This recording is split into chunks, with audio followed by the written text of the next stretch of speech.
ये 12वीं शताब्दी का प्रमुख ग्रंथ है पृथ्वीराज विजय। ये लिखा है जयानक ने। ठीक है, और इस ग्रंथ से हमें क्या जानकारी मिलती है? हमें पृथ्वीराज चौहान के बारे में जानकारी मिलती है और सपाद लक्ष के चौहानों के बारे में जानकारी मिलती है और अजमेर में गोरी के आक्रमण के बाद जो भी राजनीतिक और सामाजिक घटनाक्रम हुआ उसके बारे में भी हमें पृथ्वीराज विजय से जानकारी मिलती है। ठीक है, तो पृथ्वीराज विजय 12वीं शताब्दी, जयानक और सपाद लक्ष के चौहानों के राजनीतिक, सामाजिक और सांस्कृतिक जीवन की जानकारी हमें मिलती है और अजमेर के उत्तरोत्तर विकास की जानकारी भी हमें पृथ्वीराज विजय से मिलती है। ठीक है, राजवल्लभ, ये 15वीं शताब्दी में लिखा गया है। मंडन जो थे वो कुंभा के प्रमुख शिल्पी थे। इन्होंने कई ग्रंथों की रचना की थी, वो हम देखेंगे अभी।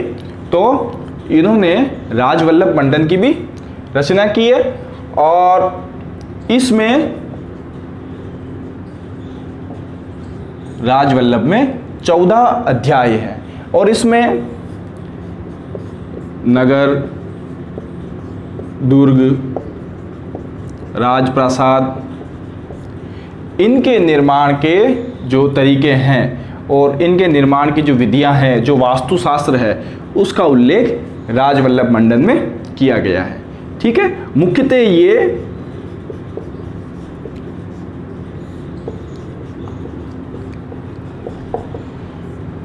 आवासीय बस्तियों के निर्माण से संबंधित है। ठीक है, अब जो है हम मंडन के दूसरे ग्रंथों के बारे में भी देख लेते हैं। मंडन जो प्रमुख शिल्पी थे उन्होंने रूपमंडन, ठीक है, मूर्तियों के निर्माण, देव मूर्ति प्रकरण, देवताओं की मूर्तियों की स्थापना, इसमें अन्य मूर्तियां, इसमें देवताओं की मूर्तियों का निर्माण, उनकी स्थापना कैसे करनी है, वास्तुमंडन, वास्तु शास्त्र के अनुसार जो है भवनों का निर्माण करना, कोदंड मंडन, धनुष का निर्माण करना, ठीक है, और विद्य मंडन यानी प्रमुख व्याधियों, रोग, उनके निदान, प्रसाद मंडन, मंदिरों का निर्माण, ठीक है, वास्तु मंजरी, ये जो है मंडन का भाई था नाथा, उसने लिखी है वास्तु मंजरी। एक मंडन की एक पुस्तक और है वास्तुसार, ठीक है, ये भी जो है वास्तुशास्त्र पे ही लिखी गई है। इसके अलावा अपन ने राजवल्लभ मंडन भी देखा, उसमें नगर, आवास और मार्ग, बाजार, इन सब का निर्माण कैसे करना है ये उस पुस्तक में बताया है। ठीक है, ये अपने को ध्यान में रह जाएंगे। अब देख लेते हैं हम्मीर महाकाव्य। ठीक है, हम्मीर महाकाव्य जो है वो 1403 ईस्वी में नयन चंद्र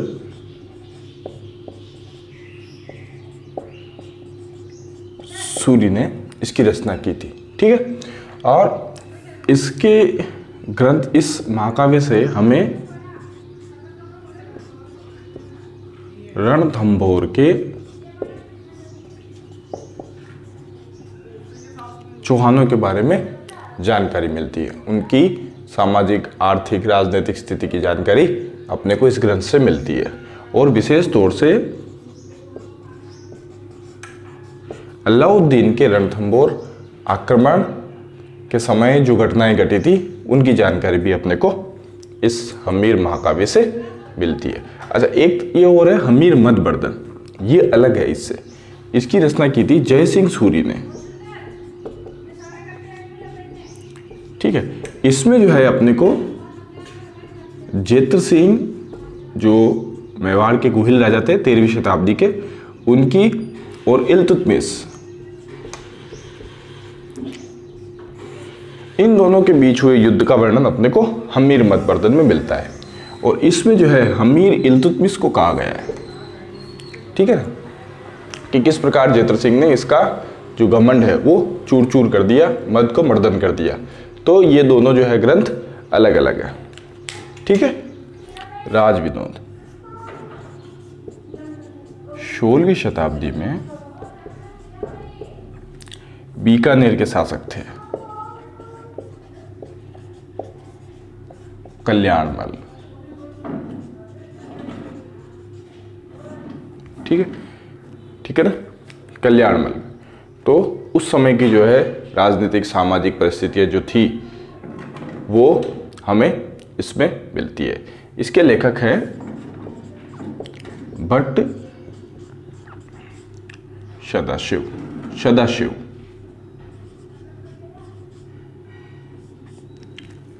ठीक है ना। इसमें सैनिक उपकरणों के निर्माण, दुर्ग निर्माण, ये सब जानकारी भी अपने को राजविनोद से मिलती है। तो 3 चीजें ध्यान रखनी है, 16वीं शताब्दी, भट्ट सदाशिव, बीकानेर के कल्याणमल के समय इसकी रचना हुई, और इस काल की ये जो है सैनिक तैयारियों की और राजनीतिक सामाजिक जो है स्थिति के बारे में हमको ये अच्छी जानकारी उपलब्ध कराती है। ठीक है। एकलिंग महात्म्य जो है वो महाराणा कुंभा की रचना है, और जो 15वीं शताब्दी है उसके बारे में, सामाजिक स्थिति के बारे में, सांस्कृतिक स्थिति के बारे में ये अपने को जानकारी उपलब्ध करवाने वाली मेवाड़ की खासतौर से एक अच्छा ग्रंथ है ये। ठीक है। चलिए आगे। करमचंद वंशोस कीर्तन काव्यम, ये 16वीं शताब्दी में लिखा गया। इसके जो रचयिता थे वो थे जय सोम। तो 16वीं शताब्दी के बीकानेर के शासकों के वैभव, उनके विद्या के प्रति अनुराग, ठीक है, राजमहल, भिक्षुओं और बाजारों, इन सब का जो है बहुत ही अच्छा वर्णन अपने को इसमें मिलता है। तो सामाजिक आर्थिक स्थिति जानने के लिए ये एक बहुत ही महत्वपूर्ण ग्रंथ है, और इसके रचनाकार कौन है? जय सोम। ठीक है। 16वीं शताब्दी में इसकी रचना की थी पंडित जीवधर ने। ठीक है ना। और महाराणा प्रताप और अमर सिंह के जीवन के संबंधों के बारे में अपने को ये जानकारी देती है। और उस काल की 16वीं शताब्दी की, तो 16वीं शताब्दी के सामाजिक जीवन की जानकारी अपने को अमरसार से मिलती है। ठीक है ना। पंडित जीवधर ने इसकी रचना की थी, और खास तौर से प्रताप और अमर सिंह के संबंधों के बारे में जानकारी भी अपने को अमरसार से मिलती है। ठीक है। अब राज रत्नाकर देख लेते हैं। इसकी जो रचना हुई वो 17वीं शताब्दी में महाराणा राज सिंह के काल में। ठीक है। इसकी जो रचनाकार है वो है सदाशिव। तो उस समय की जो है एक तो सामाजिक और शिक्षण व्यवस्था,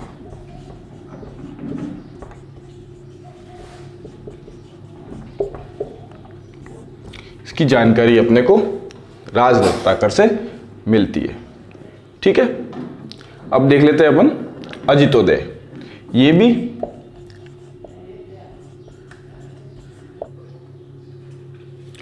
जगजीवन भट्ट इसके रचनाकार हैं। ठीक है। ये महाराजा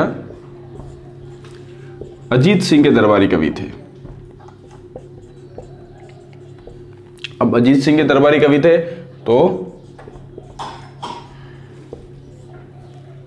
मारवाड़ के बारे में अपने को जानकारी मिलती है। तो उस समय महाराणा अजीत सिंह और जसवंत सिंह के समय की राजनीतिक, सामाजिक और सांस्कृतिक जीवन की जो जानकारी है, सांस्कृतिक जीवन की जो जानकारी है वो अपने को अजितोदय से मिलती है। ठीक है। चले आगे। राजस्थानी जो साहित्य है वो हमको गद्य और पद्य दोनों के रूप में मिलता है। ठीक है। गद्य में अपने को मिलता है ख्यात, वात, वंशावली, पट्टावली, हकीकत, हाल, ठीक है। और पद्य में अपने को मिलते हैं रासो, वचनिका, प्रकाश, वेली और दवावेत, मर्च्या, इस तरह की रचनाएं अपने को मिलती है। ख्यात क्या होता है? राजस्थानी जो परंपरा है उसमें इतिहास परक जो ग्रंथ है जिसमें इतिहास होता है, जैसे दयाल दास की ख्यात, बाकी दास की ख्यात, ठीक है, मूरोत नैनसिरी ख्यात। तो ये इतिहास परक ग्रंथ होते हैं और काफ़ी विस्तार में और बड़े रूप में लिखे जाते हैं, तो इतिहास को ही ख्यात कहते हैं। बात जो होती है किसी व्यक्ति विशेष की कोई घटना हो, ठीक है, उसकी जो संक्षिप्त बात को, संक्षिप्त इतिहास जो है वो बात है, तो ख्यात बड़ी होती है और बात छोटी होती है, ठीक है ना। वंशावली, इसमें पीढ़ियों का वर्णन होता है, ठीक है। और पट्टावली होती है जिसमें किसी पट्टे का विवरण होता है उसमें, कि इस जमीन का पहले पट्टा इसके पास, उसके बाद ये, इस तरह से, ठीक है ना।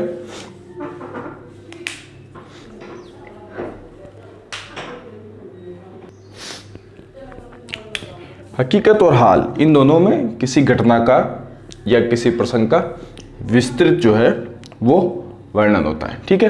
तो अपने को समझ में आ गया। ख्यात और बात ये इतिहास से संबंधित है, लेकिन ख्यात जो है वो इतिहास पर ग्रंथ होते हैं और ये बड़े होते हैं, और बात होती है छोटी, संक्षिप्त होती है, ठीक है ना। और वंशावली में पीढ़ियों का इतिहास होता है। हकीकत और बात जो है किसी व्यक्ति का या किसी घटना के विशेष में जो है हाल वृत्तांत होता है, ठीक है। अब अपन चल लेते हैं रासों की तरफ। रासो ये अपने को ध्यान में है कि किसी राजा की प्रशंसा में लिखे गए ये पद्यात्मक काव्य है, जैसे पृथ्वीराज रासो। और सबसे बड़ी बात है राजा की प्रशंसा में लिखे गए युद्धपरक काव्य है ये। इनमें युद्ध और श्रृंगार, ये जो दो विषय है ये प्रमुखतया होते हैं, युद्ध और श्रृंगार। एक तरह से ये जो है महाकाव्य की श्रेणियों में आते हैं, ठीक है। वचनिका, ये जो है ये भी इतिहास परक ग्रंथ है, ये गद्य और पद्य में लिखे जाते हैं।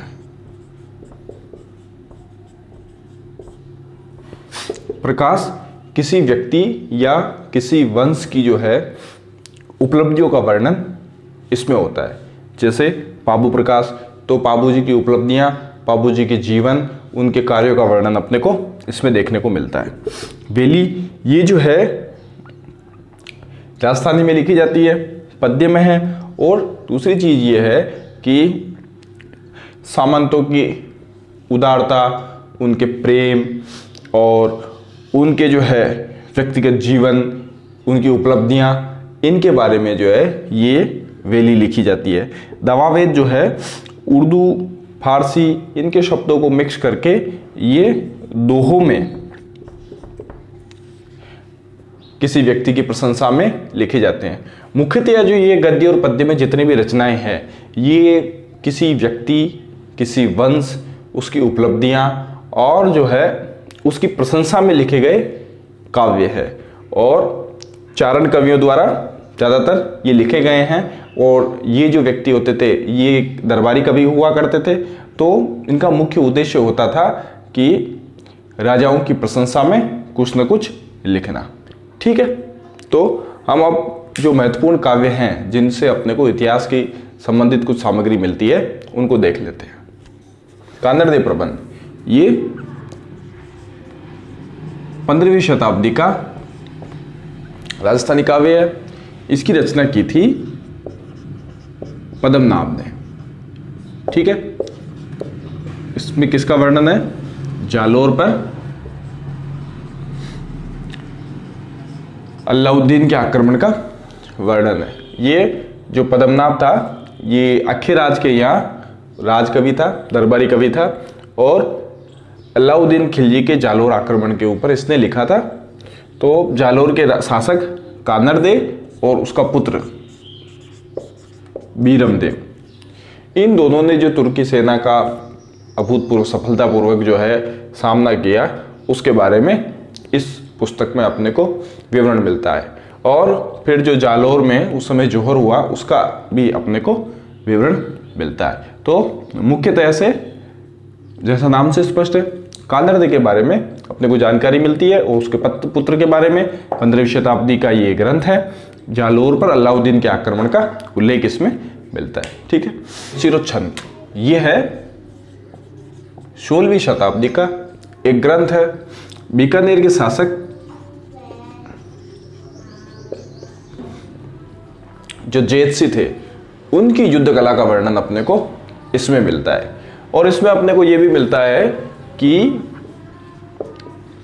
बटनेर पे हुमायूं का भाई था कामरान, इसने आक्रमण किया और किस तरह बीकानेर के वीरों ने जो है उस किले को बचाते हुए अपने प्राणों का उत्सर्ग किया, उसका जो है अपने को बहुत अच्छा विवरण इसमें मिलता है।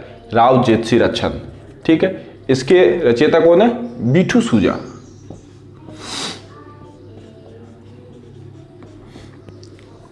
ठीक है, जैसे जेतसी तो बीठू सूजा, राव जेतसी रच्छन।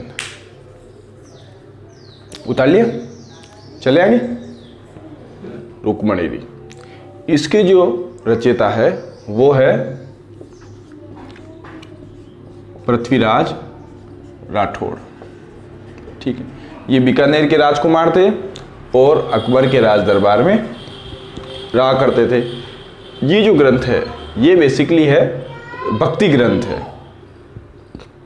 ठीक है ना, ये है भक्ति ग्रंथ। तो इसमें उस समय के रहन सहन, त्योहार, उत्सव, रीति रिवाज, इन सब की जानकारी अपने को मिलती है। और पृथ्वीराज राठौड़ के बारे में अपने को ध्यान में है कि इन्होंने जो है महाराणा प्रताप को एक पत्र भी लिखा था, पाथल पीथल। ठीक है, ये भी अपने को ध्यान में रखना है। तो आगे समझ में, ये बीकानेर के राजकुमार थे, अकबर के राज दरबार में रहते थे।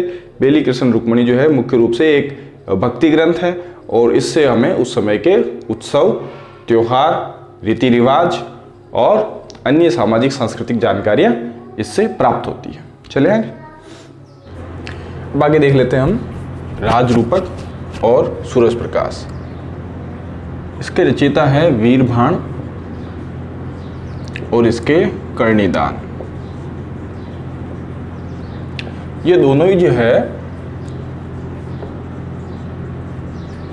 जोधपुर के शासक थे अभय सिंह,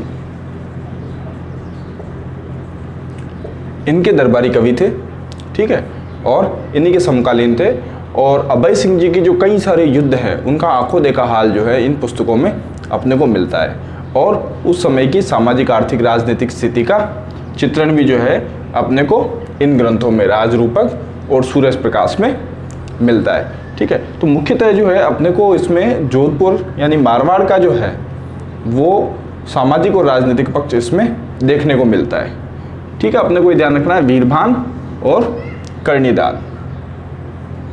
चले आगे।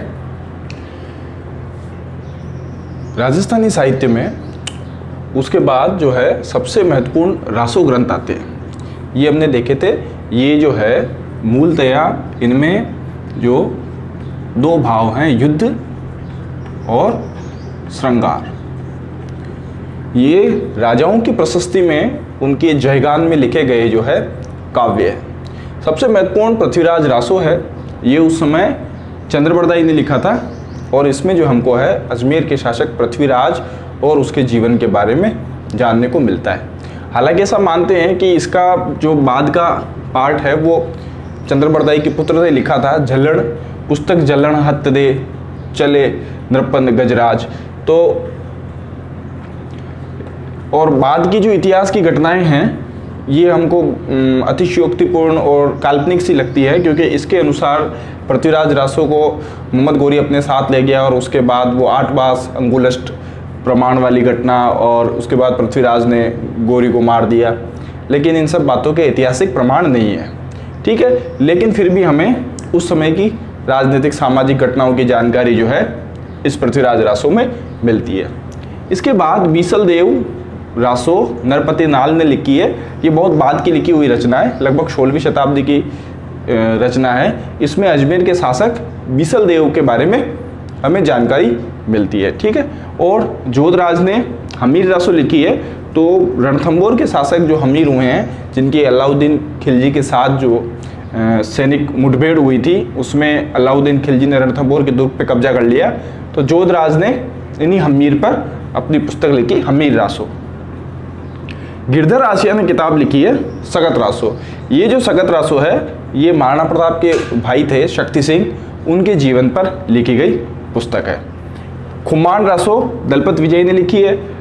ये जो ऐसा माना जाता है कि 9वीं शताब्दी की रचना है, और खुमान जो है चित्तौड़ के शासक हुए हैं, तो उनकी विजयों पर और उनके जीवन पर और उनकी उपलब्धियों पर ये पुस्तक हमें मिलती है। ठीक है, और जो इनके संवत अभी अपन देख रहे हैं, जैसे 9वीं शताब्दी की है, और सगत रासो ये 16वीं शताब्दी की है, और ये भी 16वीं शताब्दी की है, लेकिन ऐसा कोई ऐतिहासिक प्रमाण नहीं है।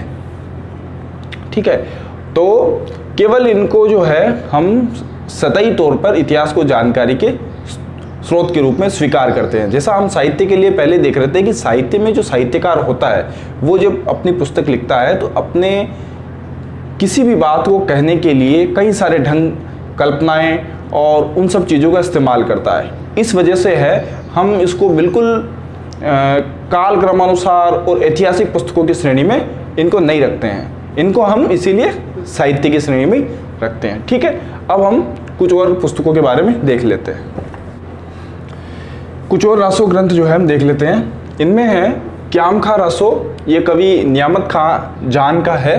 ठीक है, और ये क्याम खा रासो कायम खानियों का इतिहास है। और विजयपाल रासो नल सिंह, ये करौली के विजयपाल जी थे, इनके बारे में ये लिखा हुआ है करौली का जो है इतिहास, और वो अपने को इससे पता चलता है। जसवंत रासो मुरारीदान ने लिखा है, और मारवाड़ के जसवंत सिंह जी के बारे में जानकारी अपने को मिलती है। और उसी समय मारवाड़ के जो राजनीतिक सामाजिक जीवन की जानकारी जसवंत सिंह जी के काल में, उसकी जानकारी भी इससे अपने को मिलती है। श्री कलानिधि श्री कृष्ण भट्ट का जो है राम रासो है, ये सवाई जयसिंह का रामानंदी संप्रदाय से जुड़ाव था, उसके बारे में ये रासो ग्रंथ मुख्यतः रामानंदी संप्रदाय की विशेषताएं और रामानंदी संप्रदाय के जो प्रमुख सिद्धांत हैं वो अपने को इस रासो ग्रंथ में देखने को मिलते हैं। ठीक है, एक तरह से ये भक्ति का हो गया काव्य। छत्रपति रासो ये काशी छंगानी ने लिखा है, और इसमें बीकानेर राज्य का इतिहास मिलता है अपने को। इसमें उस घटना का भी जिक्र है जो 1644 में एक जाखमिया गांव में वो मतीरे की राड़ हुई थी मेड़ता और बीकानेर राज्य के बीच में। ठीक है, उसकी जानकारी भी अपने को इस छत्रपति रासो से मिलती है। इसके अलावा भी कई सारे और रासो ग्रंथ हैं, लेकिन मुख्य जो है वो अपन ने देख लिए इसमें। चलें अब ख्यात की ओर चलते हैं। ख्यात साहित्य अपन ने वाद साहित्य और उसके साथ देखा था। ये जो है गद्य रचना होती थी, और ख्यात का मतलब है किसी की ख्याति को प्रतिपादित करना। और अगर इसको देखें अपन तो संस्कृत का एक शब्द है प्रख्यात, उसका अपभ्रंश है ये ख्यात। यानी इसमें किसी एक व्यक्ति की या राजा की, ठीक है, या किसी वीर पुरुष की ख्याति को जो है प्रतिपादित किया जाता है। ठीक है ना। तो ज़्यादातर जो ये ख्यात साहित्य के लेखक हुए हैं ये चारण दरबारी कवि हुए हैं। केवल मोहनोत नेंसी को छोड़ दें, इसके अलावा अन्य सारे लोग जो हैं वो दरबारी कवि हुए हैं। तो इसमें मोहनोत नेंसी ख्यात, बाकीदास ख्यात, दयालदास ख्यात, मुंडियार ख्यात, राठौड़ा ख्यात, जैसलमेर ख्यात। ठीक है, तो ये कई सारी ख्यातों का जो है अपने को विवरण मिलता है। अब अपन जो मुख्य ख्यातें हैं उसमें मोहनोत नेंसी ख्यात, बाकीदास ख्यात, दयालदास ख्यात, इनको है देख लेते हैं। ठीक है, चले फिर। मोहनोत नेंसी जो है उसका काल 1610 से 1670 का काल है। उस समय जोधपुर में जो है जसवंत सिंह जी राजा हुआ करते थे, और ये जो है जोधपुर के दीवान जयमल का ज्येष्ठ पुत्र था। इसका एक भाई और था सुंदर सिंह, और इन्होंने अपने जीवन में नेंसी ख्यात और मारवाड़ दा प्रगनारी विगत, इन दो पुस्तकों की रचना की है, और इतिहास की दृष्टि से ये अत्यंत महत्वपूर्ण पुस्तकें हैं। ठीक है ना। और जीवन के अंतिम समय में जो है राजा जसवंत सिंह से इनके संबंध खराब हो गए थे, जिसकी वजह से इनको इसके भाई सुंदर सिंह को और मोणोत नैन्सी को कैद में डाल दिया था। तो वहीं आत्मग्लानि में एक भाइयों ने एक दूसरे के कटार भोग के आत्महत्या कर ली थी। अब आते हैं अपन इनके कृतित्व पे। नैन्सी ख्यात और मारवाड़ परगनारी विगत। मारवाड़ परगनारी विगत में जो है मारवाड़ के विशिष्ट परगने हैं उनका इतना सटीक और अच्छा विवरण दिया है, तो इसलिए इसको जो है जोधपुर का गजेटियर की संज्ञा भी दी जाती है। राजपूताना का गजेटियर ये संज्ञा भी इसको दी जाती है। और मुंशी देवी प्रसाद ने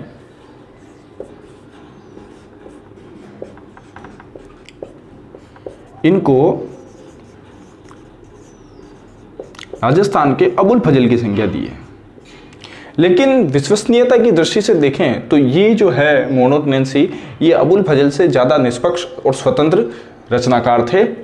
ठीक है, नैन्सी ख्यात में हमको न केवल मारवाड़, मेवाड़, गुजरात, कच्छ, गुजरात में कच्छ, सौराष्ट्र, विदर्भ, इन सब के जो है इलाकों की जानकारियाँ भी अपने को इससे मिलती है।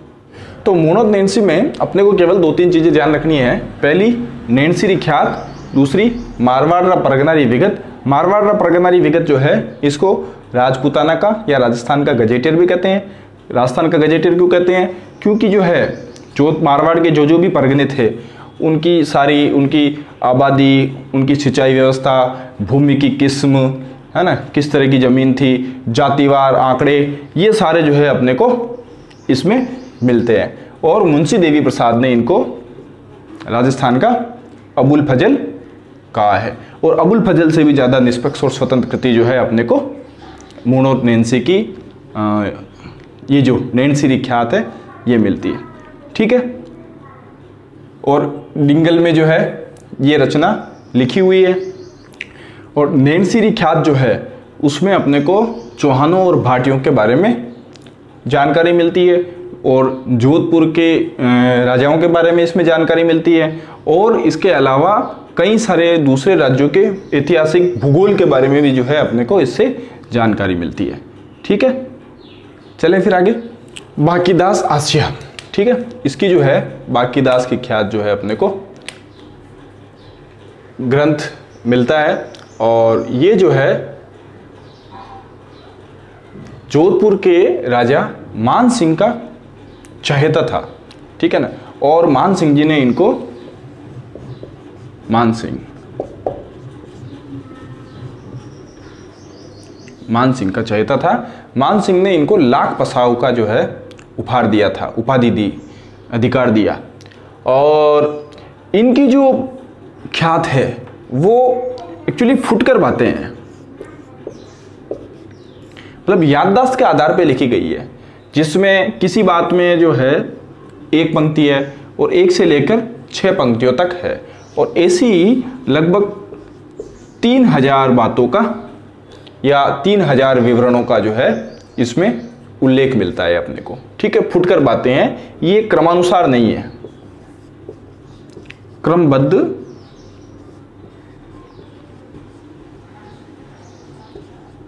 क्रमबद्ध नहीं है, याददाश्त के अनुसार लिखी गई, इस वजह से पुनरावृत्ति भी हुई है।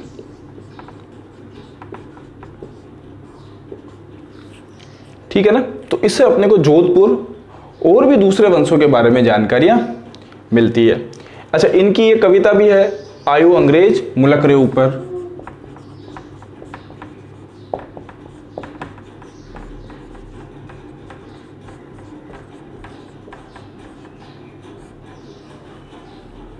ठीक है, इसमें इन्होंने जो है अंग्रेजों के खिलाफ राजपूत राजाओं को ललकारा था, अंग्रेजों से युद्ध करने की प्रेरणा इससे इन्होंने राजपूत राजाओं को दी, पर शायद उन्होंने प्रेरणा नहीं ली होगी।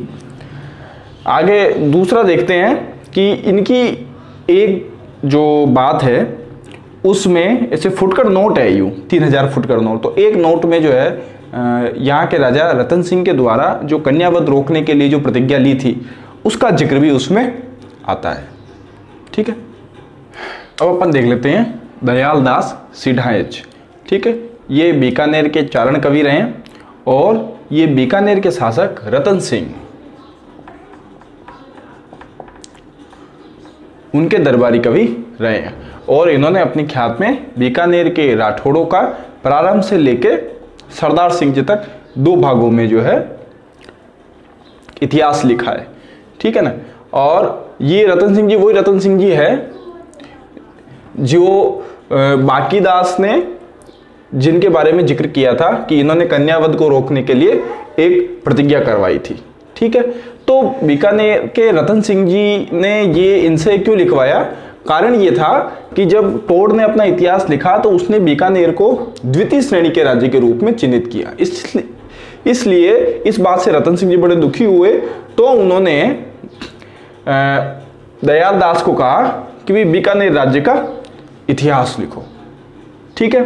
तो ये आ गया अपने समझ में। तो उस समय की राजनीतिक, सामाजिक और आर्थिक स्थितियों को जानने के लिए अब एक महत्वपूर्ण स्रोत है, और ये सारी लफाजी अपने को ध्यान में ही है। चले फिर आगे, सूर्यबल मिश्रण, ठीक है। ये बूंदी में बूंदी के राम सिंह जी के आश्रित कवि थे, और इन्होंने जो है राम सिंह जी के कहने पे ही वंश भास्कर को लिखा था। इसमें जो है बूंदी के हाड़ा चौहानों के जो वंश क्रम का पूरा इतिहास है, ठीक है।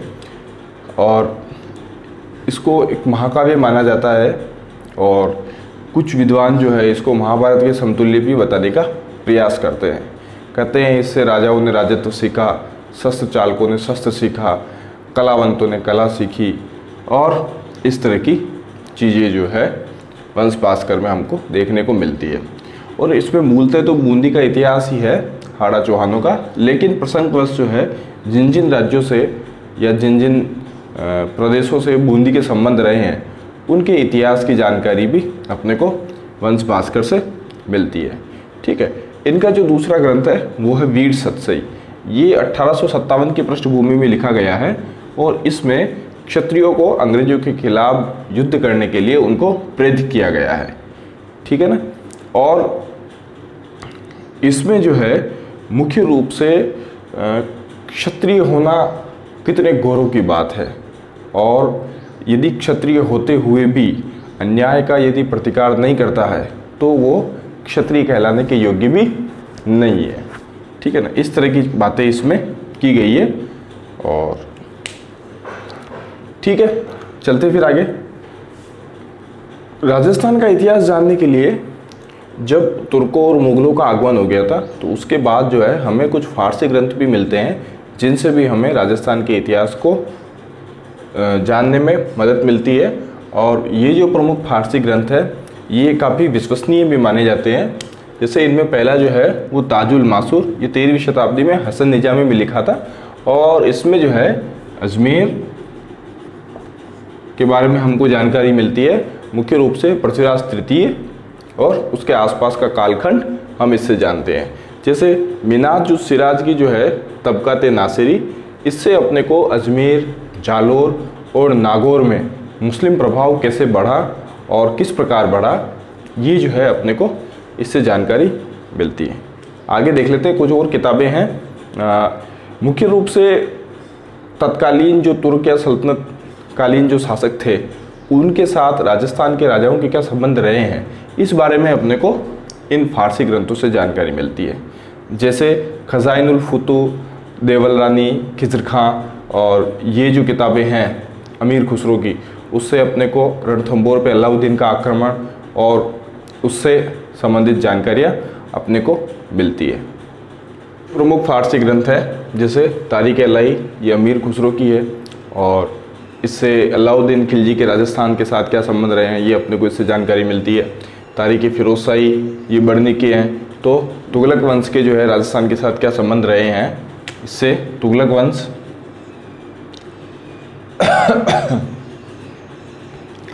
तारीख-ए-मुबारक शाही सरहिंदी, ये मुबारक शाह जो है ये अलाउद्दीन का लड़का था, तो इससे भी अपने को खलजियों के साथ राजस्थान के संबंधों के बारे में जानकारी मिलती है।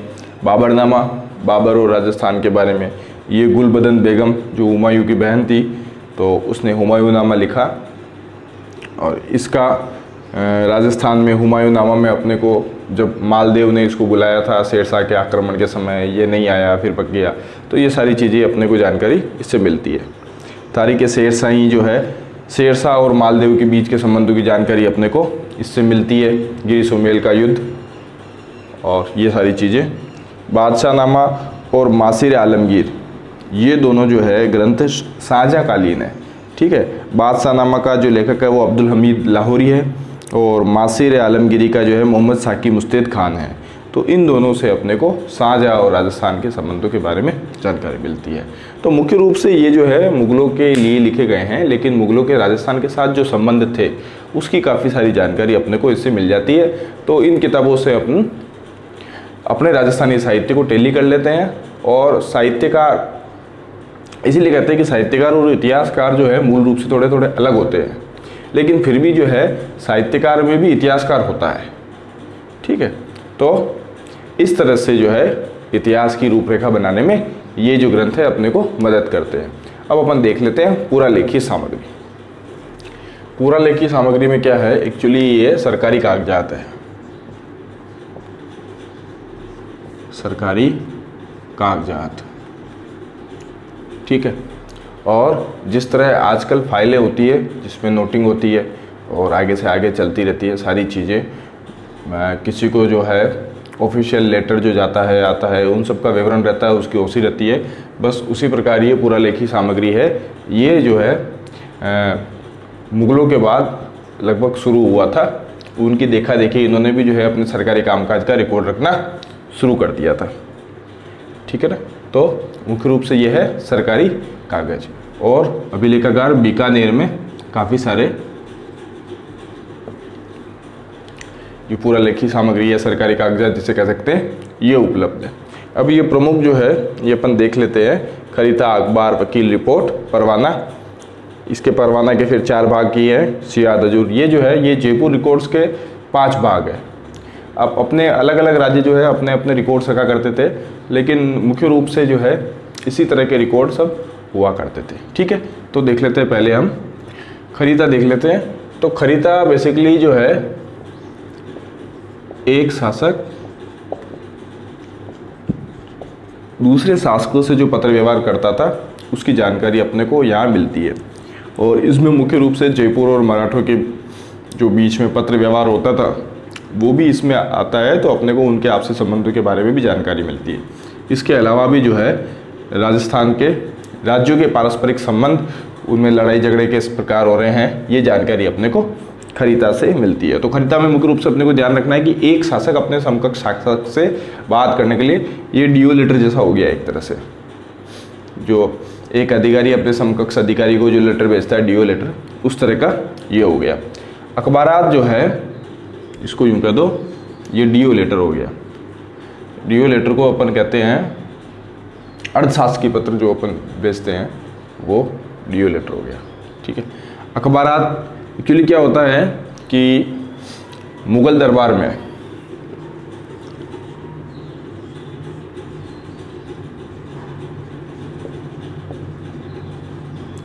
दैनिक समाचार पत्र, दैनिक सूचनाएं जो भी होती है उनका रिकॉर्ड है अखबारों में, और इनके माध्यम से अपने को वहाँ की जो है रोज़मर्रा की घटनाओं के बारे में जानकारी मिलती है मुग़लों की।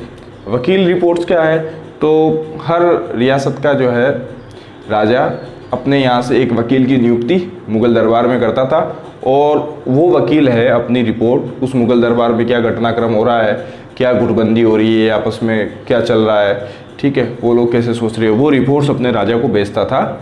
अपने वकील की रिपोर्ट है ये।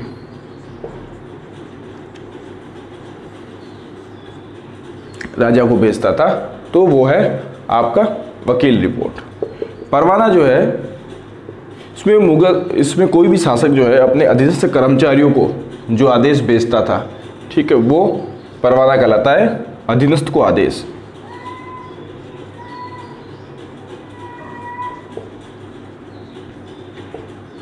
ठीक है, वो परवाना या फरमान जो है वो कहलाता था। इससे अपने को उस समय के जो आर्थिक स्थिति है, सामाजिक स्थिति है, उसकी जानकारी अपने को मिलती है। ठीक है, 2 वर्ग की एक्चुअली ये यहाँ से जो है ये कोटा रिकॉर्ड शुरू हो जाता है।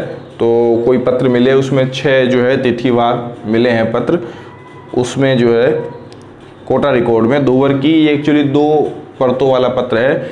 इससे दैनिक खर्चे, युद्ध में घायल वागय हो गए हो तो उस पर कितना खर्चा हुआ है, ठीक है, इस तरह की जानकारी अपने को मिलती है। जमाबंदी अपने को पता ही है, कृषि संबंधी जानकारी मिलती है, ज़मीन की जमाबंदी होती है, उस पर कितना राजस्व वसूला जाएगा, क्या चुंगी वसूली जाएगी और जंगलात से कितनी वसूली होगी, तो ये हिसाब किताब का ही है मामला। मुल्की, ये भी हिसाब का ही है, ये 3 से 10 साल तक के हिसाब की भैया हैं। इससे भी अपने को मुल्क की जो है आमदनी कितनी होगी इस बारे में जानकारी मिलती है। तो ये जो है दोनों जो है हिसाब का ही है। कुल मिला के आमदनी के स्रोत कैसे क्या रहेंगे उसके बारे में अपने को इससे जानकारी मिलती है, ठीक है ना। राज्य की आमदनी, कर्मचारियों के खर्चे वगैरह ये मुल्की से मिलते हैं।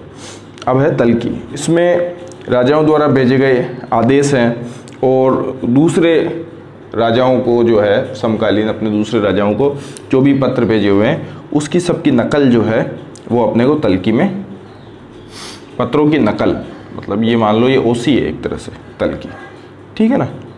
अब देख लेते हैं सियाद हुजूर और दस्तूर कोमवार। सियाद हुजूर में जो है इसमें राज परिवार की दैनिक आवश्यकताओं के खर्चे का विवरण, दैनिक आवश्यकता के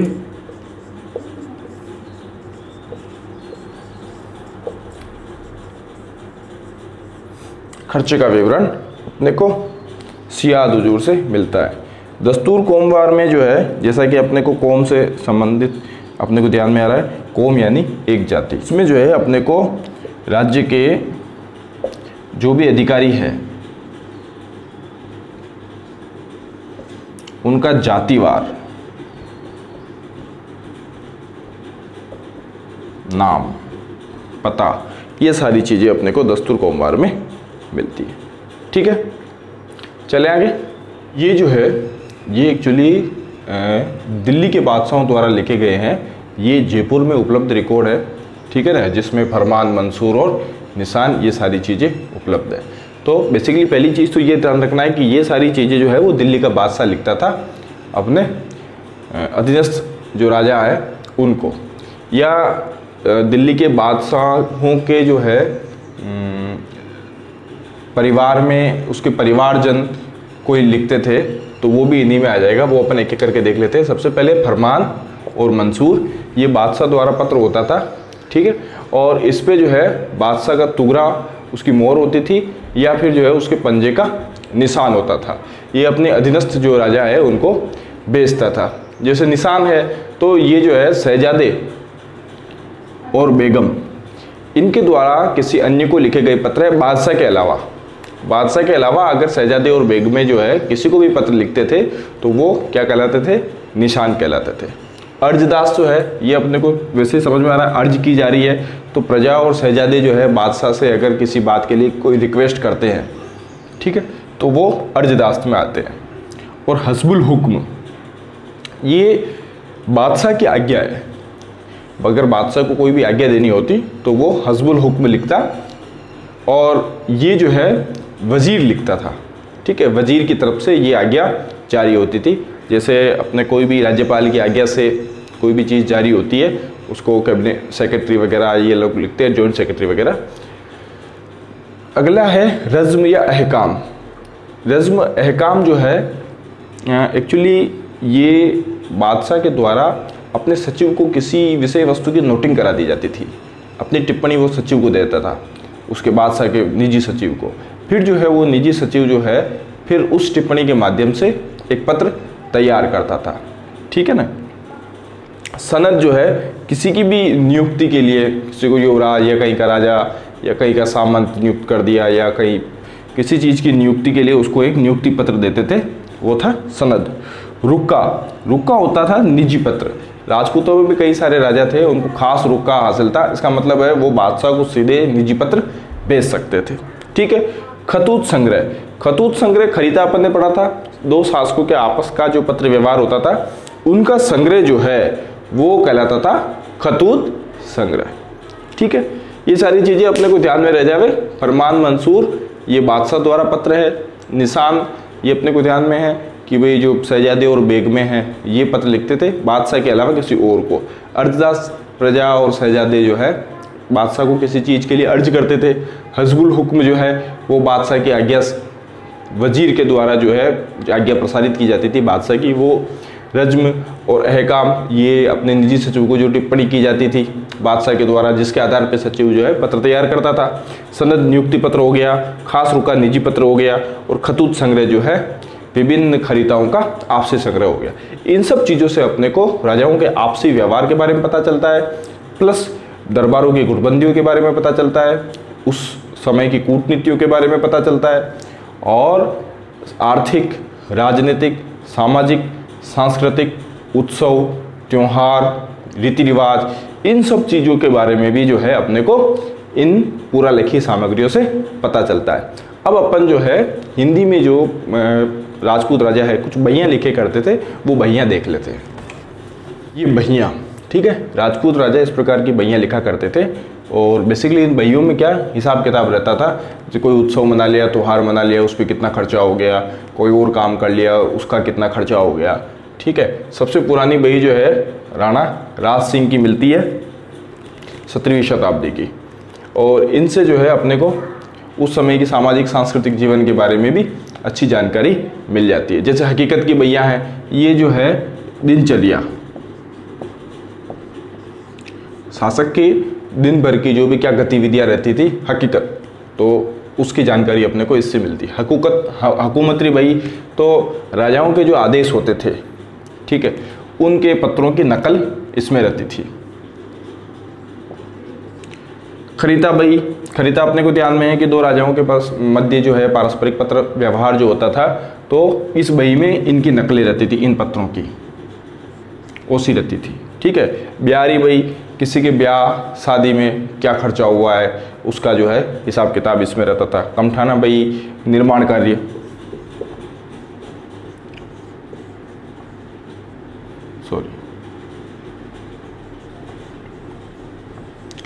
किसी भवन के निर्माण में या सार्वजनिक कोई आवास निर्माण हो रहा है या और कोई तालाब निर्माण है, तो उसका संबंधित हिसाब किताब जो है इन बहियों में रहता था। अपने व्यापारी वर्ग आज भी अपनी बहिया रखता है, दिन भर का जो भी व्यय व्रत होता है उसकी जानकारी अपने को इससे मिलती है। वही इससे अपने को उत्सवों की जानकारी मिलती है, त्योहारों की जानकारी मिलती है, जातियों की संरचनाओं के बारे में मिलती है, सामाजिक संरचना के बारे में जानकारी मिलती है, आर्थिक संरचना के बारे में जानकारी मिलती है, वही सब बातें। तो कुल मिला के मोटा मोटा रूप से ये अपने को ये पूरा लिखिए स्रोत जो थे वो यहाँ समाप्त हो गए। इसके बाद जो है अपन शुरू करेंगे राजस्थान के प्रमुख पुरातात्विक स्थलों से और उनसे क्या क्या सामग्री अपने को प्राप्त होती है, ठीक है।